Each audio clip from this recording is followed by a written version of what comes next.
Dans quelques semaines désormais, Francis Ngannou fera son retour dans la boxe à l'occasion d'un choc face à Anthony Joshua. Il s'est d'ailleurs exprimé clairement au sujet du Britannique, avec des mots assez surprenants à l'approche d'une guerre annoncée. Après des débuts plus que prometteurs, dans le monde de la boxe, Francis Ngannou va être opposé à une nouvelle légende britannique dans quelques semaines. Parce qu'il a donné une totale satisfaction à l'organisation saoudienne lors de son combat contre Tyson Fury, malgré la défaite, le Predator a reçu un second gros chèque pour se mesurer à Anthony Joshua le mois prochain. Cette affiche aura lieu à quelques heures d'intervalle du duel événement entre Cédric Doumbé et Baki. Néanmoins, la montée en pression ne pourrait pas être plus différente. En France, c'est principalement l'animosité qui prédomine, avec des provocations incessantes sur les réseaux sociaux de la part des combattants, mais aussi de leurs nombreux fans. De leur côté, parce qu'ils sont au fond profondément respectueux et sincères, Francis Ngannou et Anthony Joshua préfèrent dire la vérité.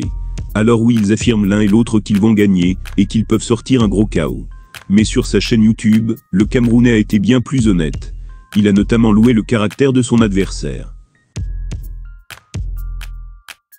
Voilà ses mots. Anthony Joshua est vraiment un gentleman, c'est quelqu'un de très aimable et de gentil. Il n'est pas agressif, c'est son caractère. Donc oui, je m'attendais à ce que notre rencontre soit cordiale.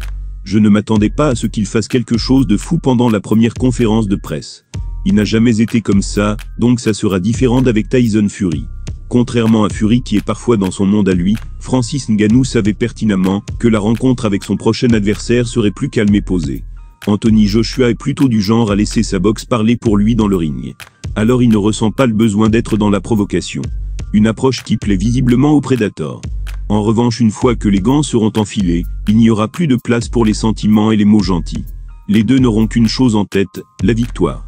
Et qu'il s'impose ou non, le Camerounais aura encore une fois à cœur de sortir une belle prestation. Et ce, afin de montrer que ses rêves de boxe étaient légitimes depuis le début. Lors de la préparation de son combat contre Fury, Francis Ngannou était tombé sur un adversaire bien plus bavard et provocateur. Avec Anthony Joshua, il est face à un homme comme lui. C'est-à-dire discret.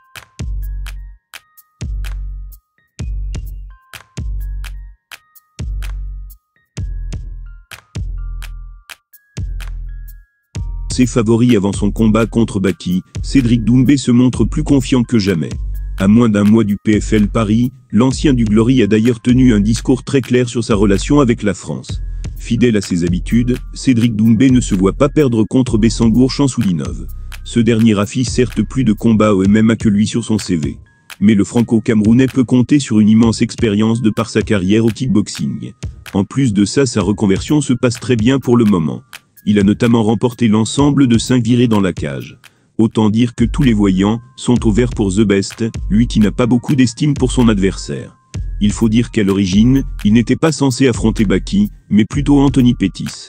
Il s'agit d'un ancien de l'UFC, et qui évolue comme lui désormais au la PFL.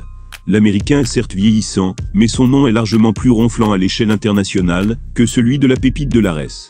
Or c'est là précisément un détail qui n'a pas échappé à Doumbé, et qui a d'ailleurs beaucoup d'importance à ses yeux. Car s'il est déjà une figure très médiatisée en France, la légende du Glory ne veut plus simplement se contenter de ça. Son nom est de plus en plus connu au niveau mondial, à l'instar d'un Benoît Saint-Denis.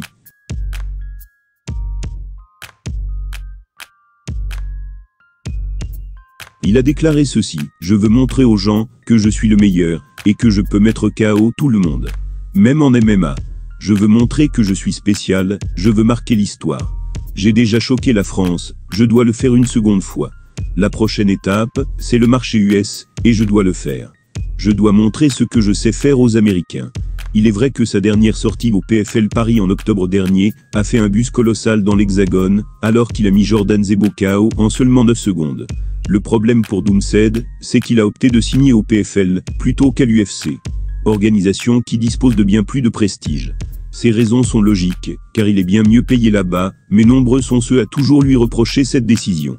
Certains ont par exemple réagi en disant, s'il voulait marquer l'histoire, fallait aller à l'UFC. Mort de rire. Cédric Doumbé estime avoir fait le tour de la question en France, où il s'est imposé comme l'un des plus grands combattants de l'histoire. À présent, il veut prendre d'assaut les États-Unis, une fois qu'il aura disposé de Baki au prochain PFL Paris. Espérons pour lui qu'il ne se fasse pas surprendre, car cela pourrait lui faire très mal.